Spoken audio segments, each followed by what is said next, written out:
जय हो छठी मैया, उगा हो सूरज देव। जी हाँ दोस्तों, उगा हो सूरज देव लेके आ रही है हमारी भोजपुरी एक्ट्रेस क्वीन अक्षरा सिंह आप सभी के बीच में इस साल का छठ का पहला गीत उगा हो सूरज देव। जी हाँ दोस्तों, आप सभी के बीच में कल सुबह अक्षरा सिंह के खुद के उनके ऑफिशियल यूट्यूब चैनल से, Akshara Singh official YouTube channel से आप सभी को इस गाने का डायरेक्ट वीडियो सॉन्ग सुनने को मिलेगा।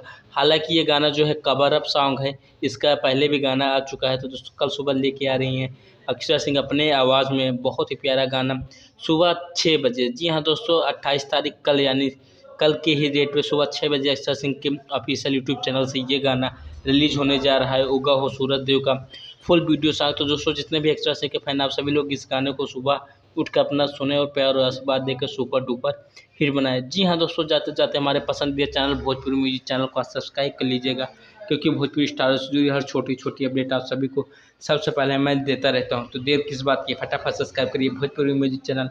जय हिंद, जय भारत, जय हो भोजपुरी समाज, जय हो।